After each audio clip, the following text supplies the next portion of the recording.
déjà été blessé par une parole ou des mots qui t'ont heurté? As-tu déjà été touché par une parole qui t'a valorisé?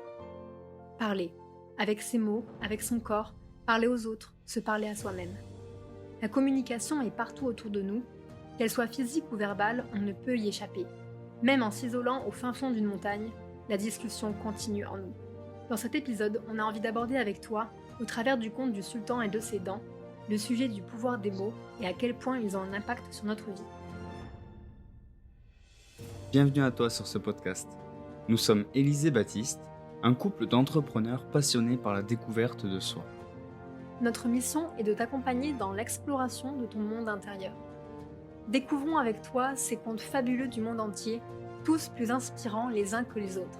Explorons et interprétons ensemble ces histoires merveilleuses comme tu ne les as jamais écoutées. Et comme d'habitude, si cet épisode te plaît, qu'il éveille en toi des émotions ou des réflexions que tu penses qui peut être utile à une autre personne, n'hésite pas à lui partager et à nous laisser un commentaire ou un like pour nous dire ce que tu en as pensé. Nous serions ravis de te lire. Alors installe-toi confortablement et c'est parti. Bonne écoute.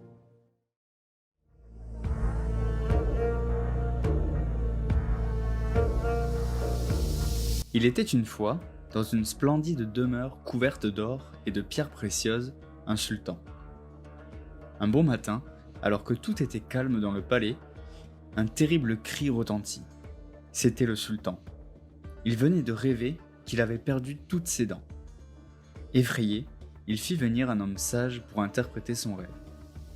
Quelques minutes à peine, et voilà qu'un homme rentre dans sa chambre, ôte sa capuche et s'assoit auprès du sultan. Celui-ci commença à lui raconter son rêve dans les moindres détails. « Quel malheur !» dit le sage. « Chaque dent perdue représente la perte d'un proche parent de votre majesté. » À cela, le sultan fut soudainement pris dans une colère noire, appela les gardes et ordonna qu'on donne 100 coups de fouet devant les portes du palais pour traîtrise envers le sultan à ce sage. Puis, il exigea qu'on appelle un autre sage afin d'interpréter enfin correctement son rêve.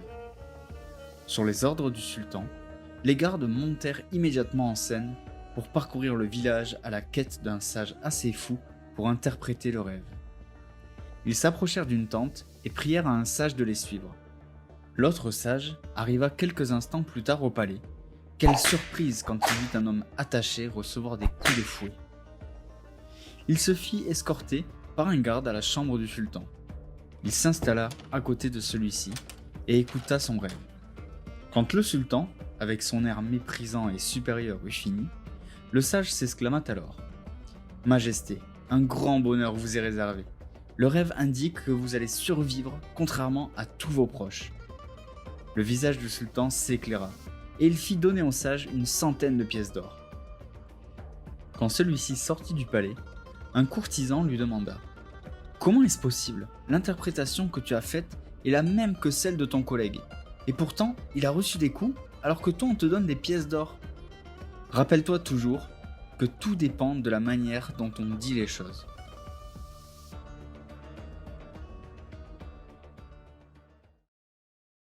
Ah, le pouvoir des mots. Les mots ont le pouvoir de blesser ou de guérir. Un mot de trop peut déclencher une guerre, un mot qui manque peut déclencher des rivières de larmes. Dans ce petit conte, il est question du pouvoir des mots et de leur impact. On va commencer par te décrire les différentes formes de langage.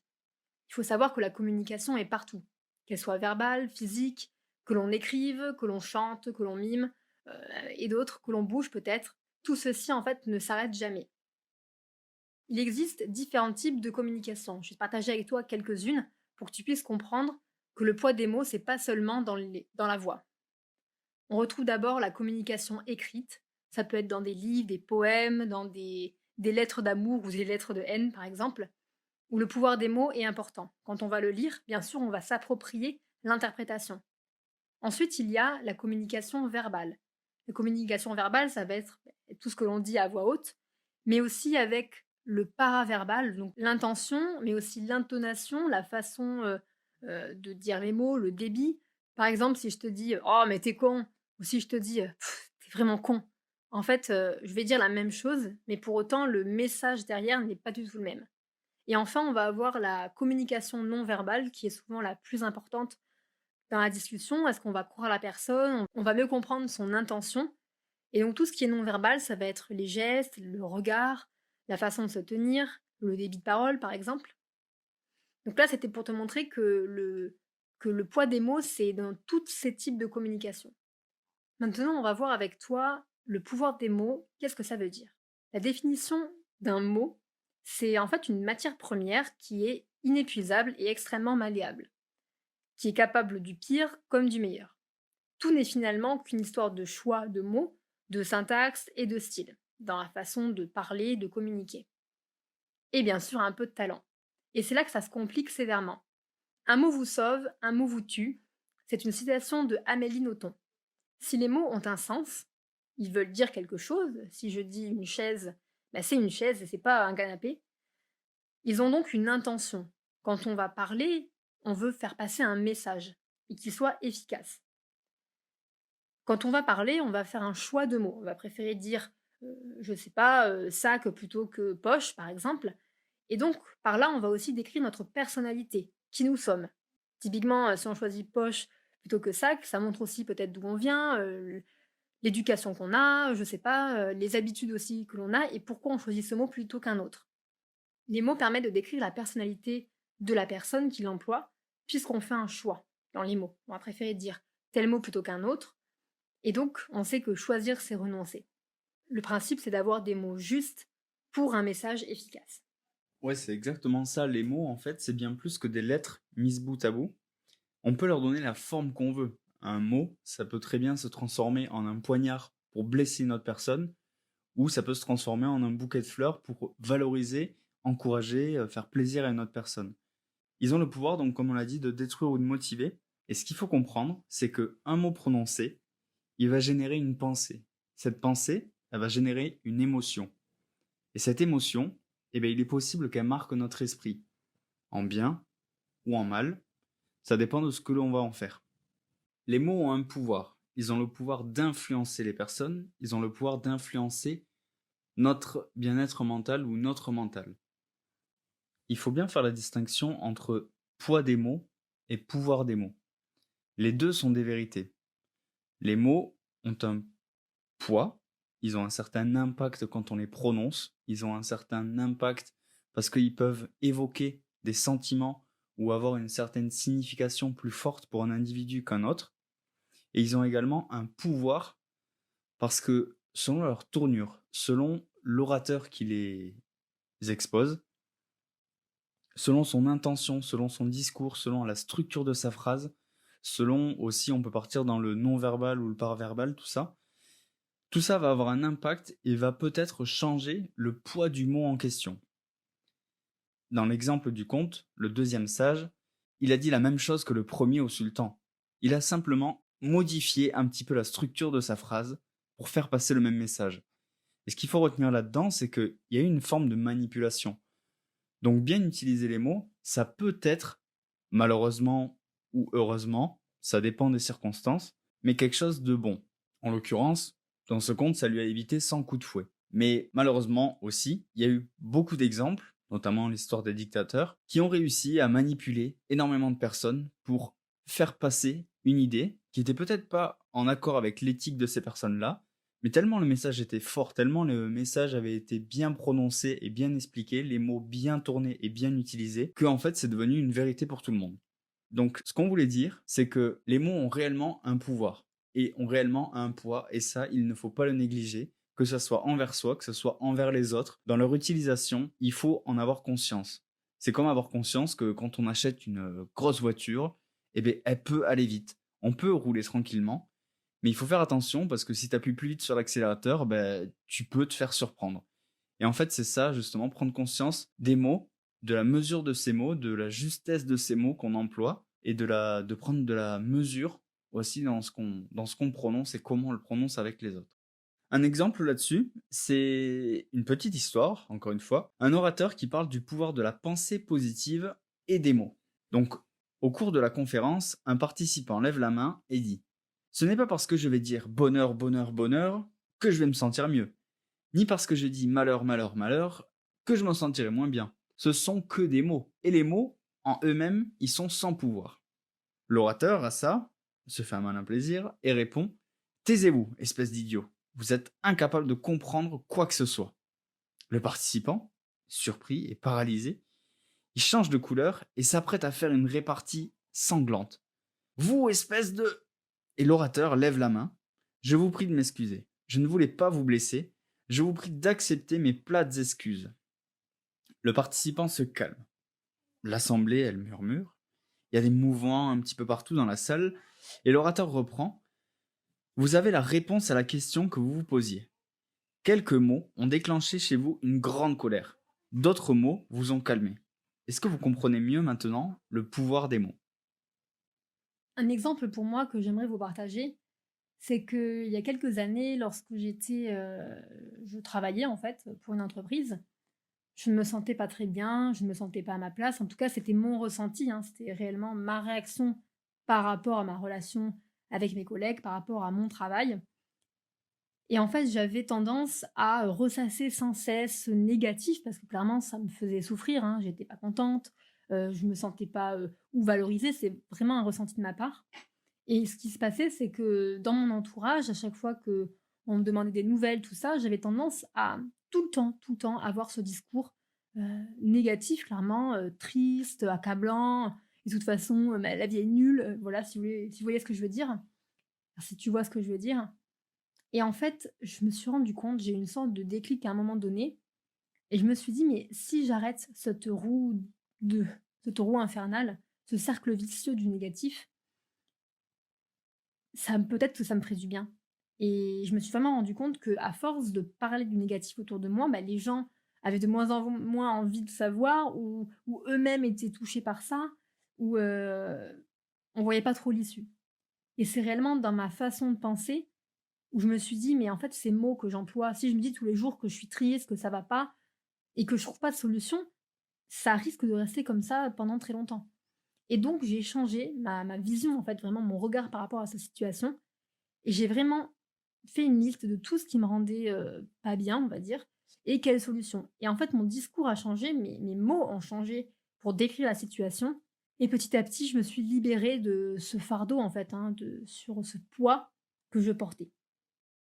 Dans ce podcast, on va pas parler uniquement de positivité. On n'est pas du tout en train de vous dire il faut être positif tous les jours, il faut employer des mots, aller de l'avant, ne surtout pas être triste, ne surtout pas se dévaloriser, ne surtout pas tout ça. Parce qu'on est tous passés par là, en fait, et qu'on sait ce que ça fait. On sait que c'est dur de tout le temps penser positif. On sait que ça fait du bien aussi de craquer à des moments. Donc, tout ça, c'est OK. Mais ce qu'on veut juste te faire prendre conscience, c'est que sois indulgent avec toi, prends conscience des mots que tu emploies envers toi-même, envers les autres. Et pour illustrer ça, je te propose un petit exercice que tu feras quand tu seras allongé, ce soir ou dans ton lit, ou peut-être maintenant si tu nous écoutes dans le canapé. Mais pour illustrer un petit peu le pouvoir des mots et l'influence qu'ils peuvent avoir sur ton corps. Donc pour s'en rendre compte, il faudrait que tu t'allonges ou que tu t'assoies et que tu te répètes je me sens lourd, pendant peut-être une minute. Et tu vas voir en te détendant, en fermant les yeux, que vraiment tu vas avoir l'impression de t'ancrer dans ton canapé ou dans ton lit ou sur cette chaise. Et tu vas sentir ton corps s'alourdir vraiment. Et à l'inverse, tu vas reproduire l'expérience pendant une minute en te disant simplement je me sens léger, je suis léger, et vraiment t'en convaincre dans ton esprit. Et tu verras vraiment une différence. Que simplement en prononçant ces mots, c'est le pouvoir un petit peu des affirmations. Maintenant, on va te partager les impacts que peuvent avoir le poids des mots. Tout s'enregistre. Le cerveau est constamment sur rec par rapport à ce qu'il entend, à ce qu'il voit, à ce qu'il perçoit. Et le cerveau ne fait pas la différence entre le réel et le fictif. Par exemple, si vous regardez un film d'horreur, si vous aimez, je sais pas, tenter un peu le diable à chaque fois quand vous êtes en randonnée, vous faire peur, etc., en fait, l'instinct de survie va faire que le cerveau va enregistrer ce moment-là. Ne va pas faire la différence entre ce qui est réel et ce qui n'est pas réel. Donc par exemple, les moments où on a peur, les moments où on est dégoûté, et donc il va enregistrer tout ça. Alors que le positif, donc les moments de bonheur, les moments de joie, ne sont pas enregistrés de la même manière parce que c'est pas vraiment important lors d'un danger. Donc rappelez-vous qu'on est un animal, que notre instinct de survie est toujours là et ancré dans nos gènes Et donc, quand on va discuter avec quelqu'un et qu'il va nous parler avec des mots comme peur, problème, guerre, etc., en fait, notre cerveau va se focaliser sur ces mots et donc il va aller chercher ses souvenirs. Ok, donc il me parle de problème, est-ce que moi j'ai des problèmes? Comment j'ai fait pour résoudre un problème? Et va se mettre en mode protection. Et en fait, on a un impact direct par rapport au mot qui est employé. Donc, si on a parlé de problème, juste pour vous, si ça vous concerne, allez un petit peu dans le détail rapidement. Mais quelles émotions on associe souvent au problème? On va associer donc le fait d'être déçu, d'être anxieux, d'être stressé, peut-être même triste, frustré, en colère. En fait, là, il y a plein de possibilités de réactions, d'émotions, comme parlait tout à l'heure Baptiste. Si on prend le cas donc du mot problème, que vous soyez celui qui parle ou celui qui entend le discours, quand par exemple on va parler oh, c'est ton problème, hein, débrouille-toi, c'est ton problème. Hein. En fait, on va comme ça faire confirmer à l'autre qu'il a un problème, mais il ne sait pas si c'est vraiment un problème. À l'inverse, si vous dites bah, moi j'ai un problème au fond de moi et tout, le jeu, en fait, il indique qu'il est en nous ce problème. Et en vrai, je pense que vous n'en voulez pas de ce problème. Donc, si vous vous dites que vous avez toujours eu un problème de confiance en vous, oh là là, j'ai ce problème dans ma vie, j'arrive pas à aller vers les autres, en fait, vous allez finir par vous convaincre vous-même que ce problème va persister.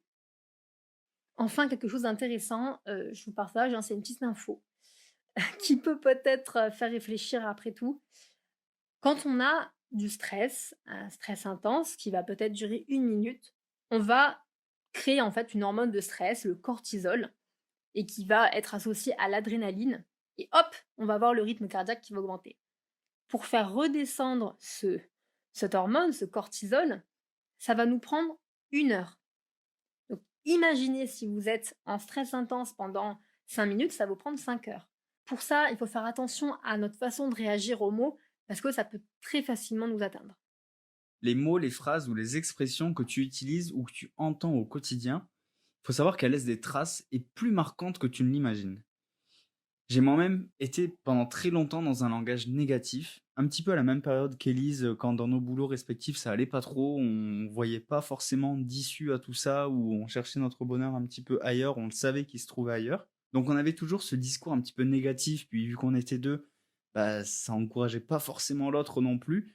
Donc on était vraiment dans cette spirale un petit peu infernale. Et ce qu'il y a, c'est que je voyais toujours en premier le négatif dans beaucoup de situations. Quand on rencontrait d'autres personnes, ben voilà, c'était le négatif, la fameuse question comment ça va? Et ben dire que ça n'allait pas, ou alors comment ça va dans ton boulot? Et ben ça ne va pas. Donc on a le droit de dire que ça va pas, mais il faut pas pour autant s'y enterrer et s'y attacher et s'y ancrer en faisant abstraction complètement du positif qui est à côté. Donc il y a une part de gratitude et ça c'est quand même important à ressentir parce qu'on a tendance à définir notre vie alors qu'il y a 1000 choses à côté qui vont très bien, mais ces deux trois petites choses qui vont pas dans notre vie, eh ben on se dit que ça y est, c'est la définition propre de notre vie à nous, de l'état actuel de notre vie, alors que pas du tout. Une petite parenthèse aussi sur la compréhension que les mots sont la nourriture de l'esprit. Beaucoup de personnes se focalisent sur leur aspect physique, mais négligent complètement l'aspect mental.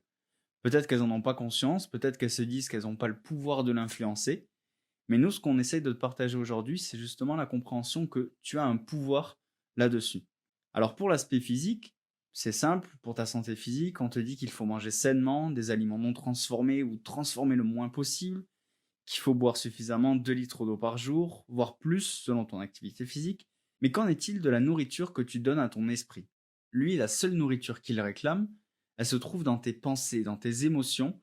Et comme on l'a vu, bah, les mots, ils ont un impact sur tout ceci. D'où leur importance une fois de plus. Comme on l'a dit, un mot, il va générer une pensée, qui va générer une émotion, et qui va ensuite avoir un impact sur ton corps.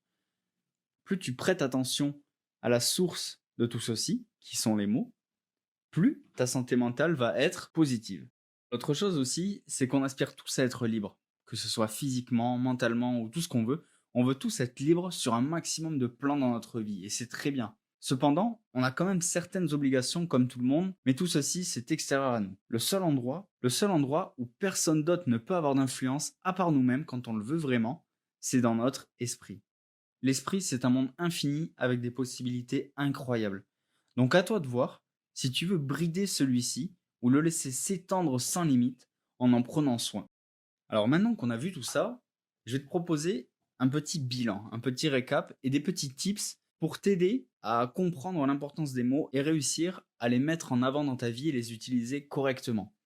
Donc tout d'abord, ces trois petits tips, ça va être les utiliser correctement pour soi. Donc le premier tips, ça va être premièrement de changer son vocabulaire. En changeant ton vocabulaire, tu feras alors des liens positifs et constructifs. Voici quelques exemples. Au lieu de dire j'ai un problème, tu pourrais dire j'ai un défi ou je cherche une solution. Au lieu de dire je suis fatigué ou le fameux je suis KO, je refais le plein d'énergie, je me recharge. C'est important, ça aussi. Et pourtant, le message est totalement compris différemment. Plutôt qu'utiliser échec, tu peux utiliser expérience. Parce que comme on le sait, les échecs, ça n'existe pas vraiment. Tout dépend comment tu t'y attaches ou l'image que tu y apportes. Mais selon la personne, un échec, ce qu'il faut se dire, c'est que c'est pour aller de l'avant. Au lieu de dire je déteste les légumes, je peux dire je préfère autre chose.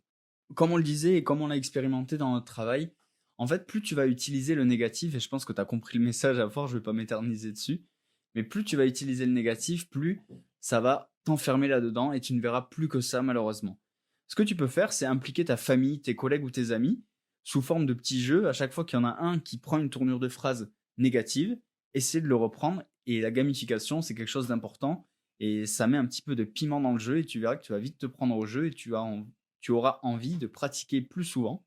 Ensuite, en deuxième petit tips, c'est se raconter volontairement des souvenirs qui t'ont fait générer de la joie, qui t'ont, voilà, que ce soit avec ton entourage, que ce soit envers toi-même ou toute seule ou tout seul. Écouter aussi des gags, de l'humour, des vidéos marrantes. Tout ça, c'est quelque chose qui va générer et prodiguer en toi du bonheur, de la joie. Donc c'est à pas négliger. Ça peut aussi ressortir tes vieux albums photos, prendre le temps avec tes parents, tes proches ou ton copain, ta copine, de se marrer en fait, prendre du bon temps, que ce soit autour d'un verre, mais chercher le positif partout. T'as peut-être l'idée de te dire que voilà, le positif c'est dur à trouver ou j'arrive pas à le trouver en tout cas en moi-même. Il faut toujours que ce soit avec les autres personnes. Mais crois-moi que le positif, il y en a énormément en soi. Certes, tu peux le trouver avec les autres. Certes, tu peux le trouver au travers de vidéos ou d'autres choses extérieures. Mais crois-moi, le positif, tu peux le trouver en toi aussi. Le troisième tips que je te propose aujourd'hui, c'est en lien avec le deuxième, qui est de prendre le temps de ressentir cette joie. Quand tu l'expérimentes, quand tu es en pleine euphorie ou en joie, sans forcément être en euphorie, mais ancre ce sentiment en toi et fais croître un petit peu cette confiance en soi et ses émotions pour grandir et se redécouvrir. Pour aider, tu peux aussi pratiquer les affirmations positives de bon matin, devant le miroir, pourquoi pas. Essayer de te fixer dans les yeux, parce qu'on n'en a pas forcément parlé, mais le pouvoir de l'intention ou du regard ou du non-verbal, ça a aussi un impact énorme sur la conviction que tu projettes à ton esprit. Quand tu vas dire quelque chose à quelqu'un en le regardant fixement dans les yeux ou en regardant ses pieds, ça n'aura pas du tout le même impact. Donc essaye de te motiver et de te convaincre de faire de l'auto-conviction, je ne sais pas forcément si ça se dit, mais de t'auto-convaincre en regardant ton reflet dans le miroir et en affirmant des choses positives sur toi. Et tu verras, ça va t'encourager, ça va te féliciter. Ça peut être t'encourager, ça peut être te féliciter ou te dire des mots gentils. Mais bref, positiver tout simplement. Maintenant qu'on a compris l'importance des mots pour son équilibre, sa santé mentale, je vais te proposer enfin 3 concepts à utiliser avec les autres. Une communication intérieure, c'est important, mais avec les autres aussi. Donc les 3 concepts, pour des mots justes, pour un message efficace, ça va être tout d'abord de comprendre ce que c'est l'empathie relationnelle. L'empathie relationnelle, tu as certainement remarqué combien la critique est inutile dans les relations humaines. Il faut savoir que dans 99% des cas, les gens se considèrent tous innocents, quelle que soit la situation, la part de la responsabilité ou la faute commise. Que ce soit au boulot, en famille ou entre amis ou dans ton couple, la critique, elle ne sera jamais constructive. Mais alors pourquoi? Il s'agit tout simplement d'amour-propre et d'instinct de préservation. La personne que tu vas critiquer se retrouve en posture de défense. Elle va se sentir obligée de se justifier, quitte à faire preuve de mauvaise foi. Il ne faut surtout pas reconnaître ses torts au risque de blesser son ego. Si j'avoue que j'ai eu tort ou que je suis responsable de ces propos, que vont penser les autres? Avouer une erreur, c'est avouer que je ne suis pas parfait, contrairement à tous les autres ou tout ce qui peuvent paraître. Voilà, je me sens vraiment pas capable d'avouer que j'ai eu tort. Donc, ce que je vais faire, c'est que je vais nier en bloc, quitte à mentir. On va plus m'apprécier et j'aurai pas et au moins j'aurai cette augmentation que j'attends depuis toujours.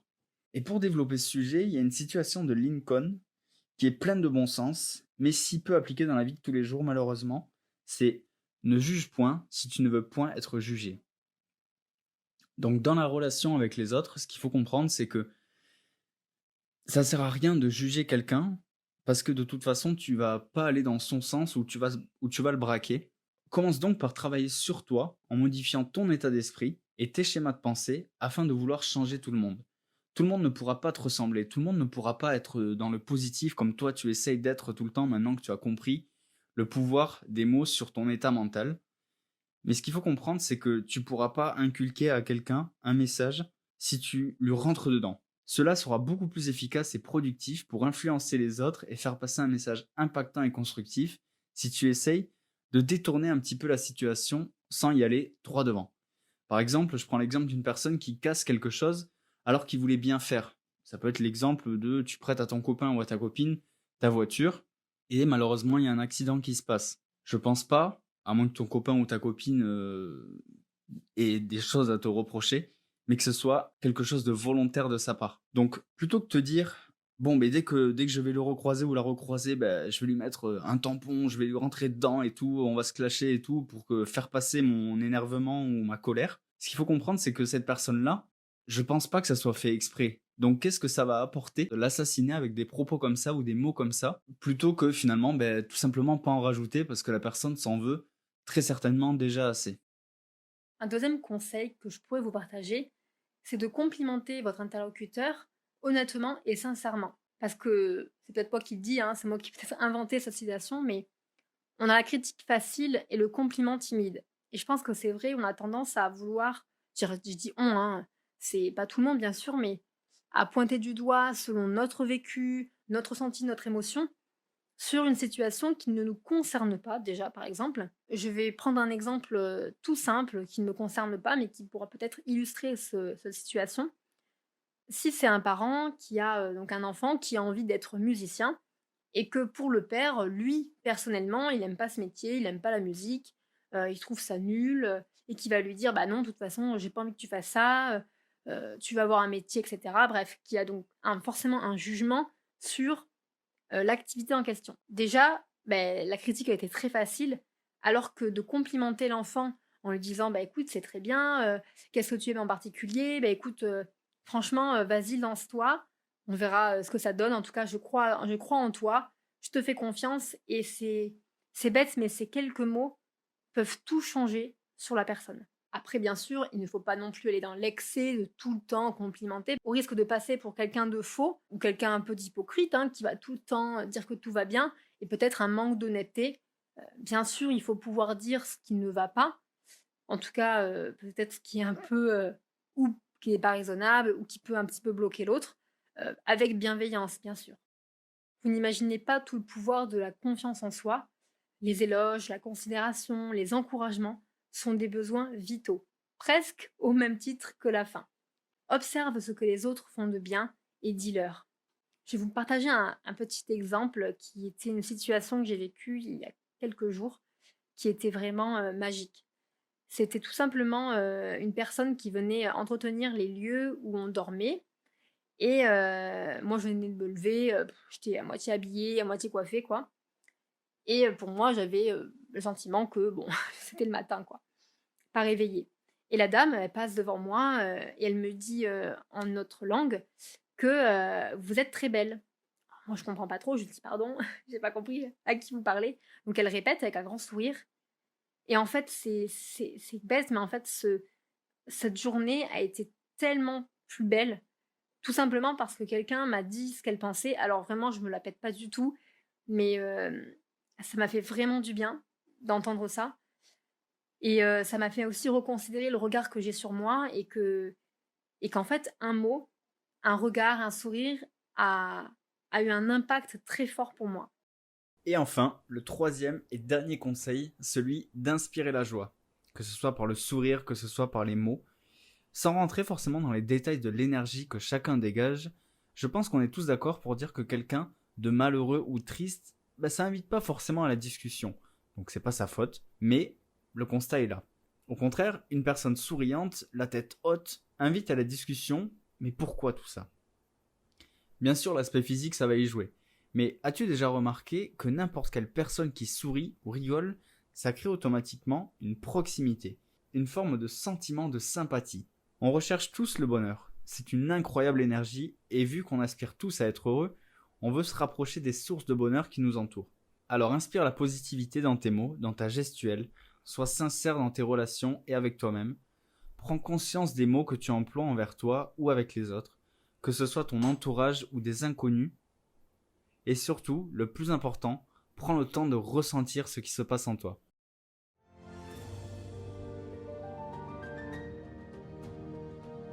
Ces sujets sont véritablement passionnants. Je ne sais pas ce que tu en as pensé, mais ce qui est sûr, c'est qu'on n'a pas forcément le temps de tout dire dans un seul épisode. C'est pourquoi on t'invite à t'abonner pour ne rien rater.